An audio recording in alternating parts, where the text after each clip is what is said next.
तो नारी का सुंदर सा धर्म बताया। तो कितने धर्म हैं आपके मेरी माँ? एक। कौन सा? सिर्फ पातिव्रत, पति कैसा हो, अंधा हो, लंगड़ा हो, सेवा करो। शादी के पहले टेस्ट कर लो, सारा मेडिकल करा लो। आज के युग में हम एक बात आपसे कह दें, शादी के पहले लड़का लड़की का एक बार मेडिकल जरूर कर लेना चाहिए। कोई बुराई नहीं है। कई बार पता चलता है शादी के बाद के लड़की को बड़ी गंभीर बीमारी निकल आई। लड़के को कई बार ना माँ बाप बताते नहीं है कि हमारे लड़का या लड़की को बीमारी है। अब जैसे हमारे पास एक लड़की आई, अभी इस बात को 10 दिन नहीं हुआ, क्योंकि वो लड़की ने जब मेरे से कहा तो मुझे लगा कि ये बात मैं आपको बताऊं, इससे आपका भला हो सकता है। एक लड़की मेरे को बताई कि गुरुजी हम 21-22 साल के हो गए, पर हमें पीरियड नहीं आता, मासिक धर्म नहीं होता। तो मैंने पूछा कि आपने डॉक्टर को दिखाया? बोली डॉक्टर को दिखाया तो डॉक्टर ने कहा है कि तुम्हारा गर्भाशय डेवलप नहीं हुआ। मतलब क्या हुआ?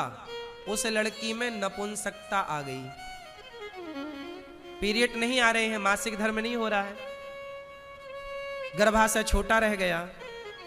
इस स्थिति को क्या कहते हैं कि ये उसके गर्भाशय में नपुंसकता आ गई, मतलब वो डेवलप नहीं हो पाया। पर वो लड़की ऊपर से बड़ी फिट फाट थी, ऊपर से पूरी फिट है, परंतु अब वो उस विवाह के योग्य भी है। अब उसने मेरे से पूछा कि बताओ मैं विवाह करूं कि ना करूं, क्योंकि उसको कंफर्म हो गया कि विवाह करने के बाद बच्चा तो होगा नहीं। कंफर्म हो गया कि बच्चा नहीं होगा, क्योंकि गर्भाशय छोटा है, टाइम पर टाइम नहीं आ रहा, पीरियड नहीं आ रहे हैं, तो कोई भी बच्चा होने की अब संभावना तो कहीं से कहीं तक रही नहीं। अब उसने मेरे से पूछा गुरुजी बताओ कि मैं विवाह करूं कि नहीं। तब मैंने कहा बेटा विवाह तो तुम्हारा मन हो तो कर लेना, परंतु सामने वाले को एक बार बता देना कि तुम्हारे पास ये प्रॉब्लम है, क्योंकि सबको उम्मीद तो होती है ना कि बच्चा होती है। और आजकल वो 3 बहनें थी मेरी माँ, 3, और तीनों बहनों को संयोग से यही समस्या थी, और बड़ी बहन का विवाह हो चुका था, विवाह के 10 साल हो गए, बच्चा नहीं हो रहा है। तो दोनों बेटियों को कन्फर्म हो गया, दोनों बहनों को, कि भाई हमारे को भी नहीं होगा। तो आप किसी को जब जान रहे हो कि आपको बच्चा नहीं हो सकता, ये दिक्कत कई बार पुरुषों में भी होती है कि पुरुष भी दिक्कत में, चला डॉक्टर बोलता ना कि पुरुषों में भी ये दिक्कत है कि ये पिता नहीं बन सकता, स्त्रियों में भी दिक्कत जाती है कि ये मां नहीं बन सकती। होता है, करोड़ों में कोई एक, क्या कह सकते, ईश्वर की माया है। तो मैं आपसे केवल ये निवेदन करूं कि एक छोटा सा टेस्ट करा लेने से, शादी के पहले करा लेने में 2-5 हजार रुपए के 10 हजार के खर्चे से बुराई क्या है? दोनों संतुष्ट रहो ना कि भाई आप भीतर से फिट हैं कि नहीं, आप फिट हैं कि नहीं, आपके भीतर कोई गंभीर बीमारी तो नहीं है। बोलो हाँ। अब वो विवाह के लिए लड़का तो ढूंढ रही है, लेकिन कन्फर्म है कि बच्चा नहीं होगा। और ये दिक्कतें मैया आजकल आम सी हो रही हैं। महिलाओं की ये समस्याएं आजकल क्या हो रही हैं? आम, मतलब अधिकांश स्त्रियों को ये समस्याएं हैं। और ये समस्याएं आई कहां से? पुरुष पिता नहीं बन पा रहा है, स्त्री मां नहीं बन पा रही। क्या समस्या है? पहले तो ऐसी समस्याएं नहीं थी, ना के बराबर थी।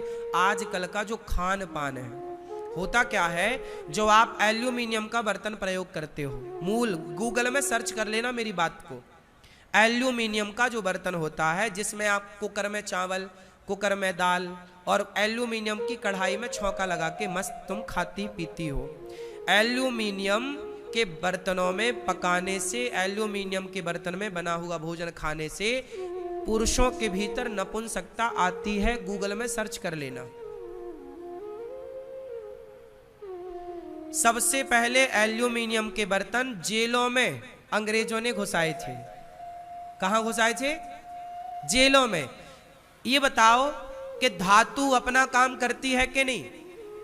आज के 100 साल पहले हमारे घरों में किन बर्तनों में भोजन बनता था, जरा बताओ। बोलो क्या? कांसा। ये मैया पुरानी है, ठीक कह रही है। कहाँ तांबे के तुम कम बना ली मेरी माँ, तांबे में बन रहे थे। कांसा, कांसा है और पीतल है। कोई बड़ा आदमी था तो चांदी के बर्तन में बनाओ, तुम बड़े आदमी हो तो सोने के बर्तन में बनाओ।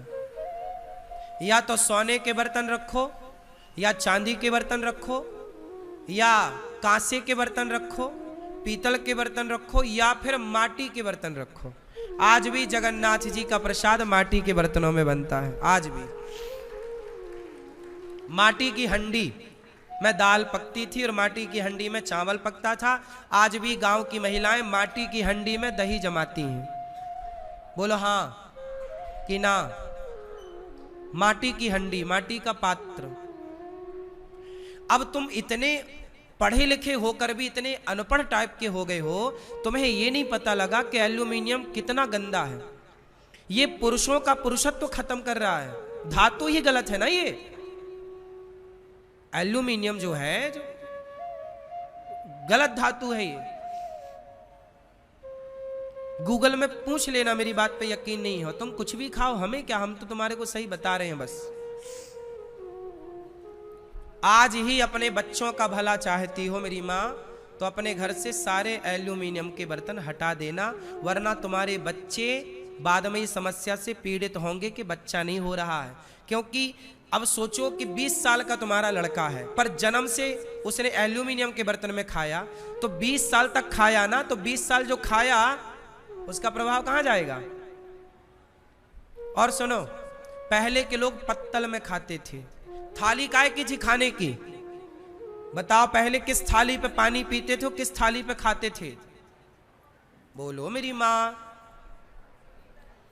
कांसे की ही थाली होती थी, पीतल की ही थाली होती थी, पीतल की कटोरियां होती थी, बड़ी बड़ी वजनदार गिलास होती थी जिसमें पानी पीते थे पुराने जमाने। देखा कुछ? स्टील की थाली में आप लोग खाते हैं। स्टील भी बहुत अच्छा नहीं है।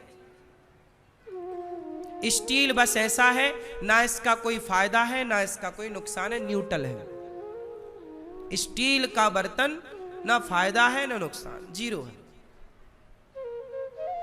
इसलिए खाने की थालियां तो तुम सुधार लो, बनाने के बर्तन तो ठीक कर लो। और बड़ा कहते हो हम बड़े पढ़े लिखे, खाक पढ़े लिखे, एल्यूमिनियम के बर्तन में खा रहे हो और कह रहे हो पढ़े लिखे। गंवार हो एक नंबर के। तुम्हें इतना तो अक्ल नहीं है कि तुम्हारे बच्चों के लिए कितना हानिकारक है ये नपुंसक बना देगा, देख लेना। पर तुम्हें पता नहीं समझ कब आएगी।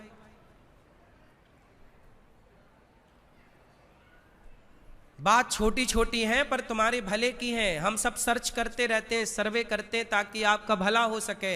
हम केवल कथा ही नहीं सुनाते, कथा के द्वारा आपको हर जरूरी बात बताते हैं कि आप मार्ग ना भटकें, गलत ना हो आपके साथ। कितने लोग मेरी बात से सहमत हैं कि एल्यूमिनियम सही है या गलत है? एल्यूमिनियम का पात्र सही है कि गलत है? बोलो। और सुनो, मेरे कहने पर यकीन मत करना, आप भी अपनी रिसर्च करो, आप भी पड़ताल करो, आप भी पूछो कब से एल्यूमिनियम घुसा। यदि एल्यूमिनियम सही था तो तुम्हारे बाप, जब तुम्हारी नानी विदा होके आई ना, उस समय नानी को दहेज में जो बर्तन आए थे वो एल्यूमिनियम के नहीं आए थे? बोलो। पहले बाप बेटी को काय के बर्तन देता था? हाँ, धातु थी और वो महंगे भी बिकती है, ताकि हमारी बेटी पर कल को कोई संकट आ जाए तो गिलास 1 किलो की देता था बाप, ताकि बेटी बेच करके कुछ पैसे जुड़ जाए और अपना गुजारा कर लेती, कोई दिक्कत आए तो। 2 in 1 बात कर थी ना तुम्हारे पिता की। पहले आटा लगाने की जो बड़ी परात हुआ करती थी जिसमें आटा गूंथा जाता था, वो आटा लगाने की परात भी वो पीतल की या कांसे की थी? बोलो हाँ। फिर और आजकल तुम आटा काय में गूंथती हो? स्टील, सब स्टील। तवा, आजकल तवा आया है नया, ना वो लोहे का है ना वो काय का, पता नहीं काय का है, चल रहा है सब। दूध दही सब सही। रोटी तवे की ही अच्छी लगती है, मतलब लोहा ही होना चाहिए। हाँ, लोहे की रोटी मतलब लोहे का तवा, कुछ भी नहीं मेरी माँ। क्या क्या बताएं तुम्हें।